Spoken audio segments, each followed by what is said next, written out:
God, family, and country.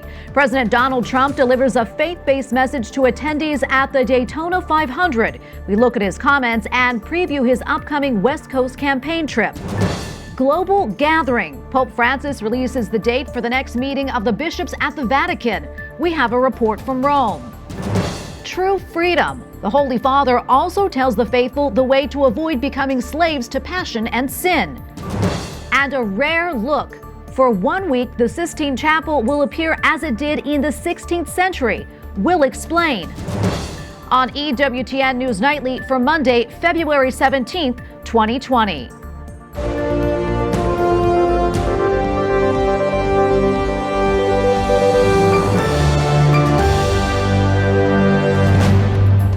Good evening and thanks for joining us tonight. I'm Tracy Sable. President Donald Trump embarks on a busy week filled with dramatic entrances and huge rallies. He's scheduled to meet thousands of his supporters on the campaign trail in western states during a trip that begins tomorrow. But he started yesterday in Florida, where he gave thanks to God. President Trump joins a patriotic tribute to start the Daytona 500.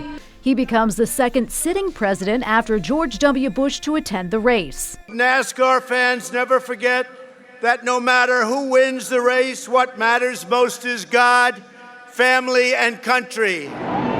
The president drew cheers when Air Force One arrived, flying just over the track. Then he wowed fans with a parade lap in the presidential limousine known as the Beast.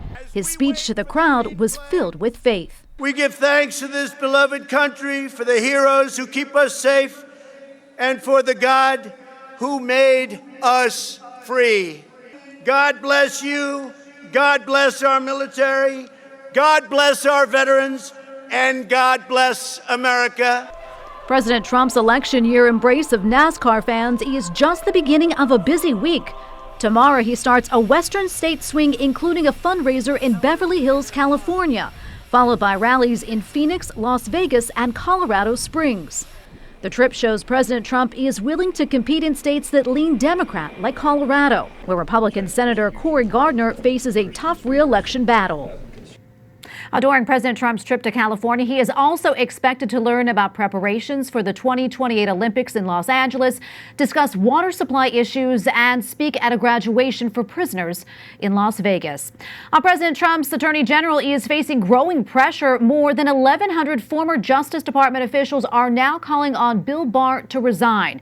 Barr drew criticism last week when he became involved in the federal case against Roger Stone, one of the president's friends. The prosecutors assigned to the case resigned when their suggestion for a stiff prison sentence was overruled by Barr's Justice Department. Critics accuse Barr of doing the president's personal bidding and damaging the Justice Department's reputation. A truce between the United States and the Taliban could bring an end to the longest war in U.S. history. The head of the United Nations says a peace deal could help in the fight against terrorism.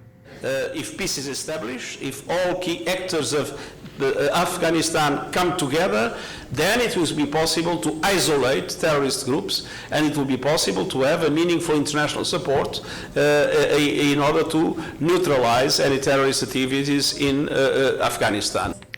UN Secretary General Guterres is in Pakistan for a conference on refugees. He is calling on Afghans to unite in peace. Some Afghan refugees have been living in Pakistan for 40 years. 340 American passengers from a cruise ship quarantined in Japan returned to the U.S. on 2 chartered flights overnight. 14 are sick with the coronavirus. The U.S. government chartered the flights after deciding the quarantine on the cruise ship wasn't working. The infected passengers were put in a specialized containment area. One flight landed at Travis Air Force Base in Northern California, the other at Lackland Air Force Base in San Antonio, Texas. All will now be quarantined for another 14 days. And in China, thousands of Communist Party officials are supposed to meet early next month for their annual party congress, but that may be canceled. Meanwhile, at churches in Hong Kong, masses are canceled for a couple of weeks. Joining me now via Skype to discuss this deadly outbreak is Gordon Chang, author of the book, The Coming Collapse of China. Gordon, welcome back to the show. Thank you, Tracy. So, Gordon, a report over the weekend said that Chinese President Xi Jinping was involved in the response to the coronavirus early last month, even before the public was notified. Can you talk about that, and how do you think that makes him look in the public eye? Yeah, it was revealed that Xi Jinping presided over a meeting of the Politburo Standing Committee, which is the highest organ in China. They talked about coronavirus. They didn't disclose this, and it makes him look in a very, very meaningful way to have suppressed information, and that suppression of information had allowed the coronavirus to spread, and therefore Chinese people have suffered. So this disclosure, which is intended to make him look like he was in charge, has actually made him look inhumane. Gordon, overall, what's your take on how the communist government has handled this outbreak? Well, they allowed this coronavirus to spread throughout China because the first patient was diagnosed on December 8th. But the Communist Party didn't really take effective measures until about January 20th or so. And that, I think, the people in China understand that because of the Communist Party's style of governance, it allowed a run-of-the-mill virus to become an epidemic. And that's why a lot of people in China right now are extremely upset. And they're not only just white-hot angry, they're also talking about freedom and democracy. So the conversation has changed in ways that the Communist Party, of course, abhors. Well, speaking of freedom and democracy, how has the coronavirus impacted the pro-democracy protests in Hong Kong? Well, there's been fewer protests, and they've been smaller in size. But there still is nightly fighting between the kids dressed in black and the police. But what's occurred in the background is that even more people in Hong Kong have now become opposed to the government because Carrie Lam, the Hong Kong chief executive, has taken actions probably at the behest of Beijing, which people in Hong Kong didn't like. So, for instance, she didn't cut off the flow of travel between Hong Kong and the mainland, and she's really been doing Beijing's bidding. So she was unpopular before. We saw that in the district council elections in November. She's even more unpopular now. Well, Gordon, China is obviously the ground zero for the coronavirus, but how big of an issue do you think it is for the rest of the world? Well, in some parts of the world, it's going to become extremely serious. So, for instance, in Africa, maybe even in South Korea, because in South Korea, Moon Jae-in, the president, has not restricted travel between his country and China and hasn't taken measures. And he's coming up in parliamentary elections in April. So I think you're going to find that some of these countries, even with well-developed healthcare system, are going to have problems. In the U.S., we're okay. The number of infected patients has remained relatively stable before these two planes landed.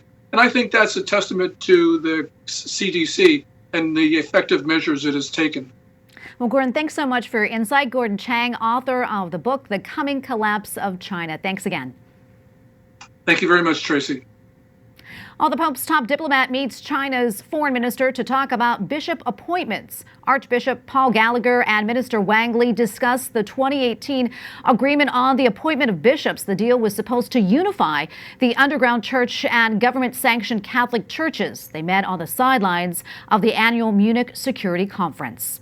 New claims against the disgraced Legion of Christ religious order. It's accused of offering a settlement to a young sex abuse victim, but also demanding that the victim withdraw his claim of abuse. Four priests and a lawyer with the Legion of Christ are going on trial in Milan next month. The Vatican has been trying to reform the legionaries for 4 years. Pope Francis calls bishops from around the world to meet in 2022. Following discussions at the Vatican earlier this month, the Holy Father announced the next Synod of bishops will be in the fall of 2022. This meeting will be the 16th Ordinary Assembly of Bishops.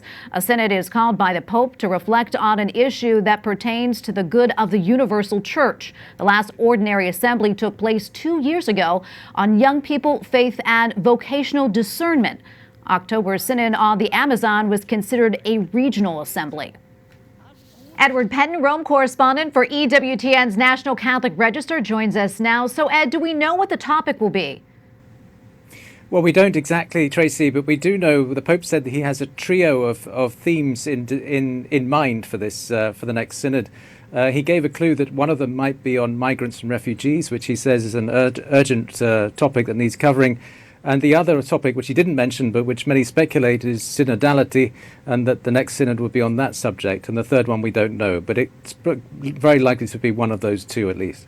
Well, autumn 2022 is some time away. Why the need to wait so long until the next synod? Yes, well, he said that it's to involve a greater involvement of the whole church in the preparation of the synod, that extra time, 2 years, or nearly 3 years, in fact. So that's the reason for that. But also, these synods have generally taken place within 2-year intervals, so this isn't particularly unusual. But there is a long time now till the autumn of 22, so that it should give the church time enough to prepare for this next synod. What's the purpose of the Ordinary Council of the Synod, and what else was discussed during that recent meeting? Yes, well, the Ordinary Council of the Synod is quite an influential group, really. It's made up of 21 prelates from around the world, and their job really is to vote on the next synod, the topic of the next synod, and come to a decision on what that should be, and then they present that to the Holy Father, who will then decide himself what he thinks should be the theme for the synod. But it also really is in charge of managing each synod, and is, as I say, quite influential in that regard. The other issues discussed were really, just to recap, on the last synod on the Amazon, and also Cardinal Kevin Farrell talked about the synod on youth and the apostolic exhortation that Pope Francis issued on that document, and how that's being implemented. Ed, the Pope also addressed papal diplomats in training today. What message did he have for them? Yes, well, he actually instituted a year of mission for trainee papal diplomats, which is something very new that hasn't been done before. So within their training, and part of their priestly formation is also to have a year out on the missions. And he says that's really to encourage evangelization. And it's very much in tune with what both he and his predecessor Benedict XVI talked about, which was really that papal diplomats are first of all priests and then diplomats. And he really wants to emphasize that, and in this case to really emphasize the importance of mission and evangelization among papal diplomats, and that should be a part of their work. Well, Ed, thank you so much for your insight. Edward Pentin, Rome correspondent for EWTN's National Catholic Register. Thanks again. Thank you, Tracy. Coming up, new developments in the case against Australian Cardinal George Pell.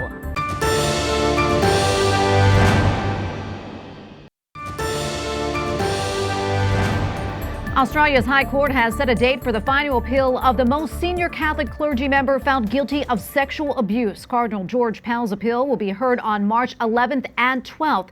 He was found guilty of child sexual abuse in 2018 and sentenced to 6 years in prison. The 78-year-old maintains his innocence. Joining us now to discuss this case is Edward Condon, D.C. Bureau Chief for Catholic News Agency and a canon lawyer. Ed, welcome back to the show. Oh, it's a pleasure.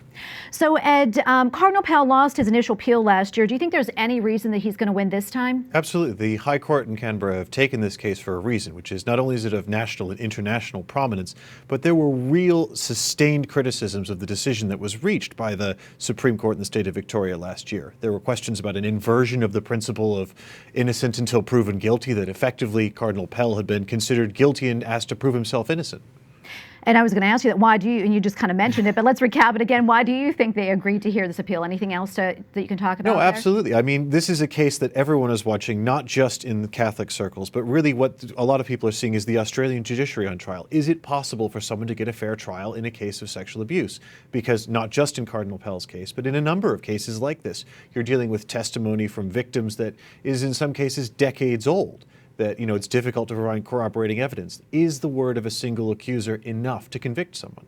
And can you take us through this timetable? The appeal is expected to be heard in March. What happens after that, and how long will all this, this entire process take? Well, we've got this 2-day hearing. After that, we really don't know how long we're in for a wait.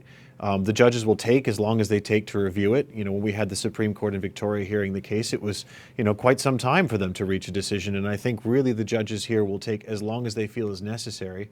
Obviously, Cardinal Pell remains in prison and in solitary confinement much of the time, so he's probably going to be hoping it will be sooner rather than later. Anything else we need to know about this case? I don't think so. I think this is something that's grabbed a lot of people's attention across the world, and I think it's going to continue to merit that attention. Yeah, we're going to switch gears here a little bit. The Washington Post reported earlier today that former Cardinal Theodore McCarrick gave $1 million to a scandal-hit religious order. What do you know about this? Well, we know that the money came in the form of several gifts over a period of years, up until I think 2017 was the last time he gave it.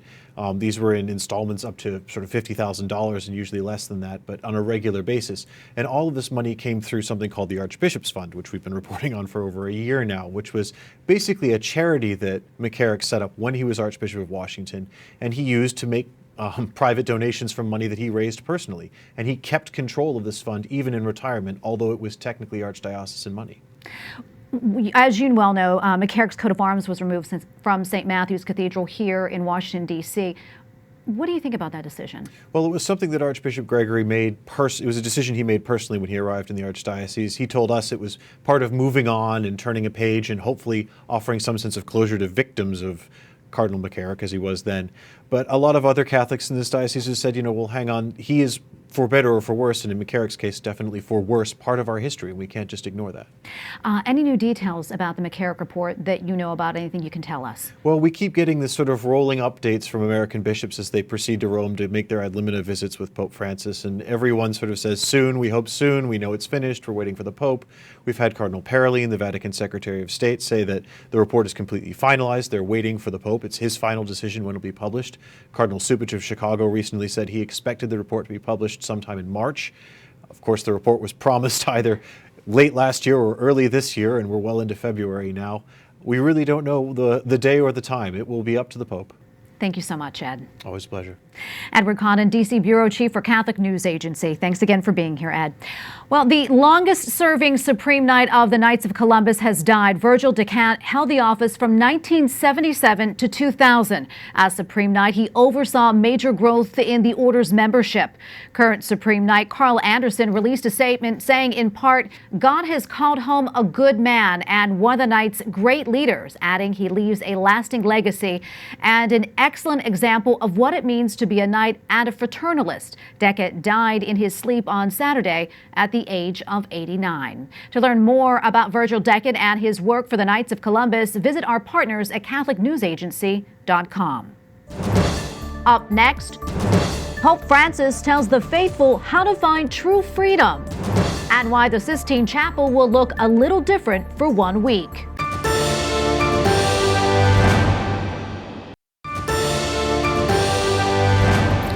Two pro-life measures are set to be voted on in the Senate. Majority Leader Mitch McConnell said late last week that he would schedule votes on the Born Alive Abortion Survivors Protection Bill, as well as a measure to protect pain-capable unborn children. The proposals need a 60-vote majority to pass, which is unlikely. Joining us now with his thoughts is Michael New, Associate Scholar at the Pro-Life Charlotte Lozier Institute and Assistant Professor at the Catholic University of America. Michael, welcome back to the show. Oh, thanks for having me. So when are the votes expected to happen, and why is Mitch McConnell scheduling them now? Well, the votes are going to happen before the end of the month. And I think Mitch McConnell is doing this for a couple of reasons. I think that abortion is a very salient issue with the Democratic presidential primaries taking place. I think politically this is wise to get a lot of Democrats on the record on this issue prior to the 2020 elections. Both these votes poll well. If Democrats vote against these bills, I think it may hurt the re-election chances in some cases. And it's good public policy. I think a lot of these incremental pro-life bills have a good educational purpose. We saw in the 1990s there was a debate over the partial birth abortion ban. And during that debate, we saw increasing support for the pro-life position. I think something very similar could happen here with these two bills. What happened the last time these bills were considered? Well, last time the Born Alive Protection Act was essentially considered was in 2019. There it did not get 60 votes. They couldn't cut off debate, and it failed. 3 Democrats did vote in favor of it. Senator Doug Jones of Alabama, Senator Bob Casey, Pennsylvania, and Senator Joe Manchin of West Virginia. So it didn't get necessarily 60 votes, but again, it did put these Democrats on record. It did create an educational for people who are paying attention to it. And again, it's a situation where these bills, I think, do serve a good educational purpose for people who are interested in this issue.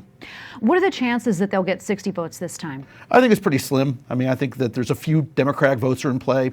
You might see those same 3 Democrats vote in favor of the bill again. But I think it's pretty unlikely that they'll get the 60 votes necessary to invoke cloture and cut off debate in the U.S. Senate. Looking ahead a little bit, how important do you think life issues, pro-life issues, are in the upcoming election? I think pro-life issues are going to be very, very important in this election cycle. I think one thing we've seen over the past few years is both parties really polarizing on this issue. Every Democrat running for president is now opposing the Hyde Amendment. That means they want federal taxpayer dollars to pay for abortion through the Medicaid program. That's something new. Donald Trump has a very good record on pro-life issues. He's done a lot of things, including his judicial nominees have been appreciated. He's strengthened the Mexico City policy, which prevents federal aid dollars from going to organizations that either promote or perform abortions overseas.